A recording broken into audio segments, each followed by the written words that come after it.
यहाँ पर हम देखेंगे राजस्थान के जो वंश हैं उनके बारे में हम देखेंगे। यहाँ पर जो भी राजस्थान के मेजर वंश हैं जो कि हम जिनके बारे में हमने अभी तक नहीं पढ़ा है। अभी तक हमने राठौर वंश पढ़े हैं, चौहान वंश पढ़े हैं, भाटी वंश पढ़े हैं, हमने कछवा डायनेस्टी हमने पढ़ी है, यानी कछवा वंश पढ़ा है हमने। यहाँ पर हम देखेंगे जो राजस्थान के बाकी के जो वंश हैं उनके बारे में हम अध्ययन करेंगे। जो मेजर वंश हैं जैसे कि भाट जो भाटी वंश है राजस्थान का जैसलमेर के अंदर, उनके बारे में हम पढ़ेंगे। करौली के यादव वंश के बारे में हम जानेंगे कि करौली का यादव वंश है उसमें क्या हुआ है। और यहाँ पर हम भरतपुर की जो जाट वंश है उसके बारे में हम जानेंगे कि भरतपुर का जो जाट वंश है उसके अंदर क्या हुआ है। जो भी मुग़ल सल्तनत में जो भी इम्पोर्टेंट युद्ध हुए हैं उनके बारे में हम जानेंगे। दिल्ली सल्तनत के अंदर जो भी इम्पोर्टेंट युद्ध हुए हैं उनके बारे में हम इस वीडियो के अंदर जानेंगे। तो सबसे पहले हम देखेंगे जो जैसलमेर का भाटी वंश है वो हम यहाँ पर देखेंगे। जैसे हम देखते हैं यहाँ पर जैसलमेर का भाटी वंश है जो कि जैसलमेर वाला जो एरिया है राजस्थान के कौन से एरिया में होता है, पश्चिम वाले क्षेत्र में ये एरिया है। और भारत की अगर बात करें भारत के ये जो एरिया है ये उत्तर पश्चिम की साइड भारत में पड़ेगा। तो थार की बात कर सकते हैं हम कि थार रेगिस्तान रिलेटेड से कि थार रेगिस्तान की तरफ है ये एरिया है हमारा जैसलमेर वाला जो एरिया है थार रेगिस्तान की तरफ है। तो उसी के बारे में हम बात करेंगे यहाँ पर। जैसे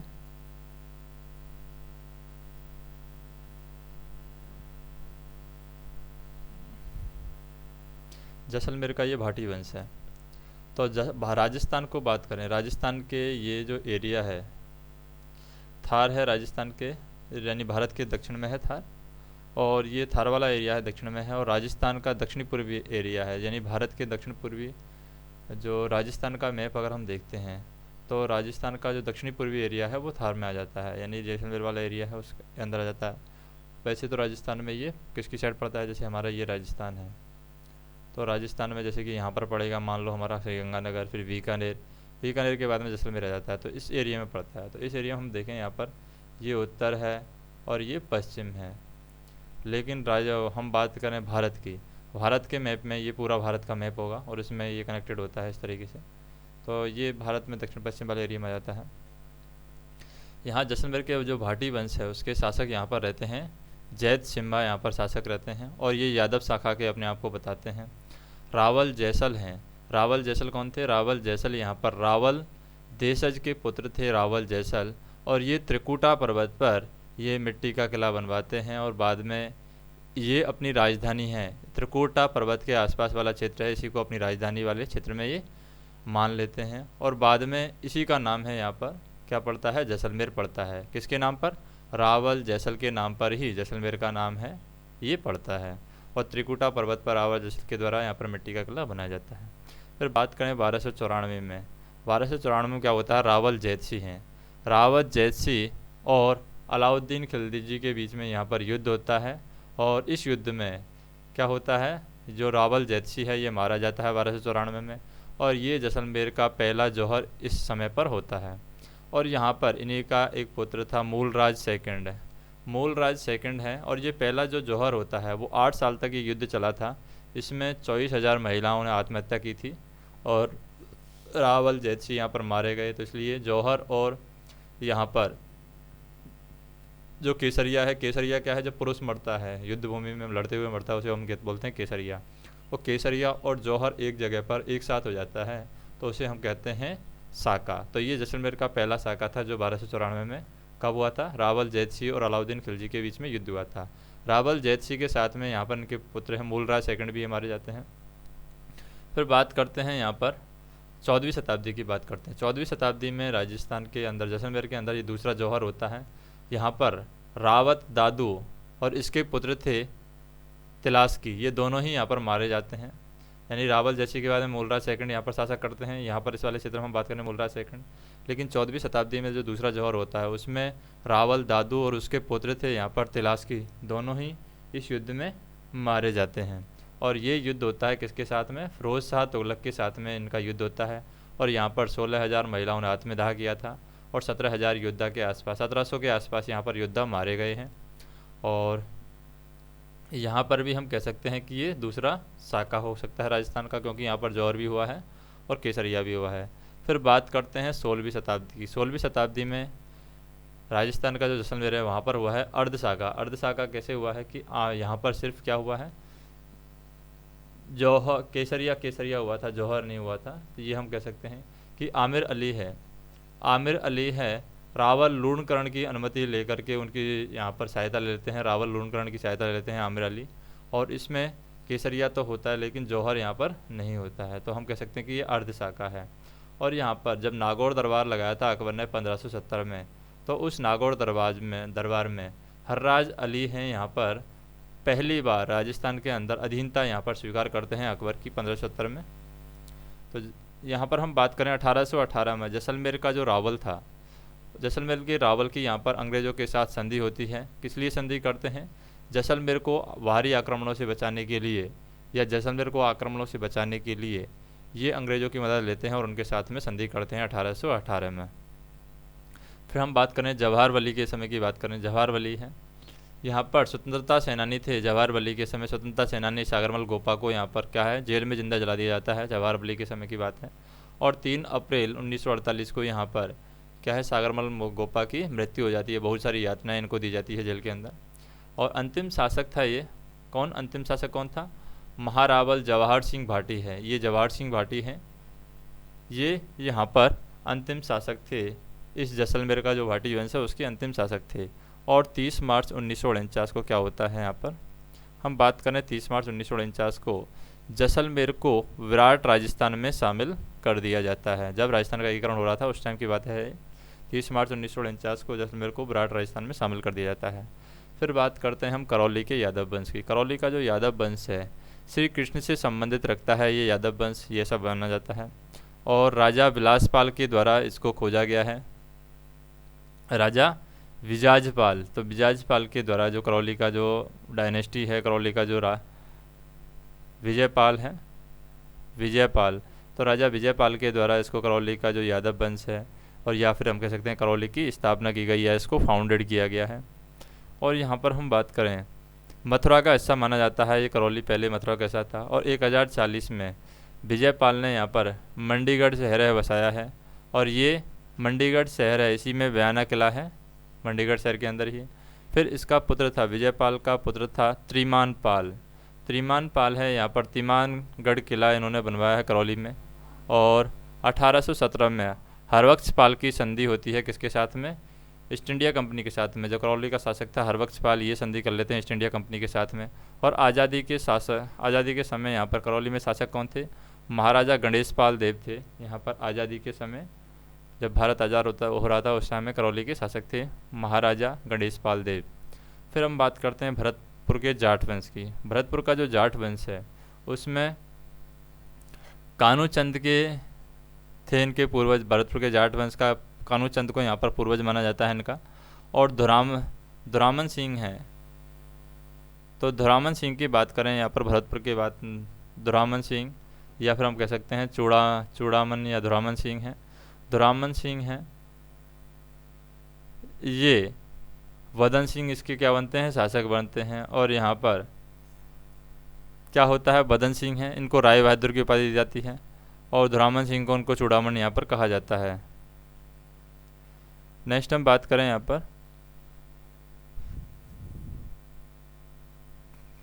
कि ये जाट सरदार था चूड़ामन। चूड़ामन ने इसने अपना राज्य किसको बनाया है? भरतपुर के ऊपर अपना राज्य स्थापित किया है। चूड़ामन ने, जाट सरदार था और अपने भरतपुर पर ये राज्य स्थापित कर लेते हैं। और वदन सिंह जो है, वदन सिंह ने जल महल है डींग, भरतपुर में है डींग, वहाँ पर वदन सिंह ने जल महल बनाया है।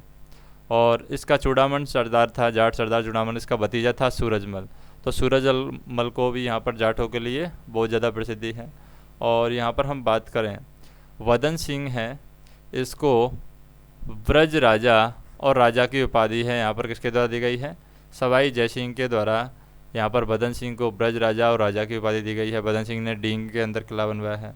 फिर राजा सूरजमल की बात करते हैं, इसको जाटों का प्लाटो और जाटों का अल्फातून भी इसको कहा जाता है। भरतपुर का लोहागढ़ का जो किला है इन्होंने बनवाया है महाराजा सूरजमल ने है, और इनके पुत्र थे जवाहर सिंह। जवाहर सिंह ने यहाँ पर क्या किया था, दिल्ली आक्रमण में, यानी दिल्ली पर आक्रमण किया था विदेशियों के सहयोग से, यहाँ पर यानी विदेशियों की तकनीक के सहयोग पर अपना जो युद्ध कौशल है, अपनी सेना का जो युद्ध कौशल है उसको यहाँ पर इन्होंने बढ़ाया है विदेशी तकनीकों का उपयोग करके। फिर आते हैं 1803 में रणजीत सिंह। रणजीत सिंह ने अंग्रेजों के साथ में संधि किया 1803 में, और फिर 18 मार्च 1948 को भरतपुर को मत्स्य संघ में मिला दिया जाता है। अब हम बात करते हैं दिल्ली सल्तनत के समय जो युद्ध हुए हैं, राजस्थान में जो दिल्ली सल्तनत के समय जो युद्ध हुए हैं वो कौन कौन से युद्ध यहाँ पर दिल्ली सल्तनत के समय राजस्थान में हुए हैं। जैसे कि रणथंभौर का युद्ध है, वो 1290 के आसपास रणथंभौर का युद्ध है यहाँ पर राजस्थान में हुआ है। और जो रणथंभौर का युद्ध है 1290 में हुआ है, ये किस किस के बीच में हुआ है। रणथंभौर का युद्ध 1290 में यहाँ पर हुआ है जलालुद्दीन फिरोज खिलजी और हमीर देव के बीच में होता है, और हमीर देव की यहाँ पर क्या होती है, जीत होती है। फिर हम बात करते हैं जालौर का युद्ध। जालौर का युद्ध है 1310 ईस्वी में होता है जालौर का युद्ध, और यहाँ पर अलाउद्दीन खिलजी और कानड़ देव के बीच में ये जालौर का युद्ध होता है, और इसमें जीत होती है अलाउद्दीन खिलजी की। फिर चित्तौड़ का दुर्ग है 1321 में होता है, चित्तौड़गढ़ का दुर्ग, चित्तौड़ का जो युद्ध है 1321 में होता है, और राणा हमीर सिंह और तुगलक वंश के बीच में ये युद्ध होता है और हमीर सिंह की जीत होती है। फिर यहाँ पर सिंगोली के युद्ध की बात करें, सिंगोली का युद्ध 1336 में होता है, और राणा हमीर सिंह और मोहम्मद बिन तुगलक के बीच में युद्ध होता है, राणा हमीर सिंह की यहाँ पर जीत होती है। मांडलगढ़ का युद्ध है 1442 में होता है, मालवा के राजा थे महमूद खिलजी और मेवाड़ के राणा कुंभा के बीच में होता है। मालवा के राजा महमूद खिलजी हैं यहाँ पर जीतते हैं। यानी हम बात करते हैं यहाँ पर मांडलगढ़ का जो युद्ध है, तो महाराणा कुंभा ने तो यहाँ पर कोई क्या है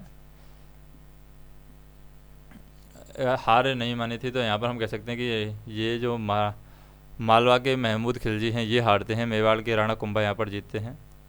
फिर नागौर के युद्ध की बात करें, नागौर क्योंकि लगातार ये 35 सालों तक हारे नहीं थे कभी, मेवाड़ के राणा कुंभा थे जो। फिर नागौर की बात करें, नागौर का जो युद्ध हुआ है 1456 में हुआ है, और राणा कुंभा ने यहाँ पर 2 संयुक्त सेनाओं को हराया था। एक तो शम्स खान नागौर की सेना थी और एक कुतुबुद्दीन गुजरात की सेना थी, दोनों को एक साथ यहाँ पर हराया राणा कुंभा ने। फिर पीपर की बात करें, पीपर का जो युद्ध है 1492 में होता है। राव सातल और अफगान शासक थे गुदला खान, तो इन दोनों के बीच में होता है, और जीत यहाँ पर राव सातल की होती है। खातौली का युद्ध है 1517 में होता है, और खातौली के युद्ध जो होता है वो राणा सांगा और इब्राहिम लोदी के बीच में होता है, जीत राणा सांगा की होती है।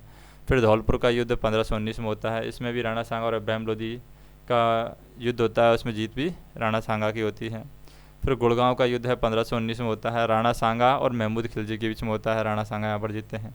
शामिल का युद्ध है 1544 में होता है, शेरशाह सूरी यहाँ पर जैता और कुपा की जो संयुक्त सेना है उसको यहाँ पर हराते हैं, और इसी युद्ध में शेरशाह सूरी के द्वारा कहा जाता है कि मुट्ठी भर बाजरे के लिए मैं हिंदुस्तान की बादशाहत को खो देता। फिर हरमाड़ा का जो युद्ध है 1557 में होता है, मालदेव राठौड़ और उदय सिंह सेकंड के बीच में यहाँ पर युद्ध होता है, जो हरमाड़ा का युद्ध है। फिर मुगलों के विरुद्ध युद्ध की बात करें, मुगलों के विरुद्ध कौन कौन से राजस्थान में युद्ध हुए हैं, तो जैसे अजमेर की बात करें, अजमेर में एक युद्ध हुआ है मुगलों के विरुद्ध 1559 में। जब अजमेर के विरुद्ध युद्ध हुआ है तो इसमें अकबर का जनरल था कासिम खान और मालदेव राठौड़ के बीच में युद्ध हुआ है, और कासिम खान की यहाँ पर क्या होती है, जीत होती है। फिर हम बात करते हैं मेड़ता का जो युद्ध है 1562 में होता है, अकबर की यहाँ पर जीत होती है और रामचंद्र की हार होती है। फिर हल्दी घाटी का युद्ध 1576 में होता है, मान सिंह और महाराणा प्रताप के बीच में होता है, मान सिंह की यहाँ पर जीत होती है। देवर का युद्ध है 1582 में होता है, महाराणा प्रताप और मुगलों के बीच में होता है, महाराणा प्रताप की जीत होती है। देवर का युद्ध एक और होता है 1606 में, राणा अमर सिंह की जीत होती है यहाँ पर, और मोहम्मद परवेज है उनकी हार होती है। फिर उदयपुर की बात करें, उदयपुर का युद्ध होता है 1680 में, राणा राज सिंह और औरंगजेब के बीच में होता है। अरावली का युद्ध है 1680 में, राजपूत दुर्गादास राठौड़ हैं यहाँ पर, और राणा राज सिंह हैं, ये दोनों युद्ध करते हैं किसके खिलाफ, औरंगजेब के पुत्र थे आजम और मुजम के खिलाफ ये युद्ध करते हैं, और जीत यहाँ पर राजपूत से दुर्गादास राठौड़ और राणा राम सिंह की जीत यहाँ पर होती है। जोधपुर की बात करें, जोधपुर का युद्ध है 1707 में होता है, जोधपुर का युद्ध दुर्गादास राठौड़ और औरंगजेब के बीच में होता है, दुर्गादास राठौड़ की यहाँ पर जीत होती है। मेड़ला का जो युद्ध है, मेड़ला का युद्ध कहाँ पर होता है, मेड़ता हम बोल सकते हैं या तो मेड़ता की बात करें, मेड़ता का जो युद्ध है 1708 में होता है और बहादुर शाह फर्स्ट और मारवाड़ के शासक थे अजीत सिंह के बीच में युद्ध होता है और यहाँ पर बहादुर शाह फर्स्ट की यहाँ पर जीत होती है।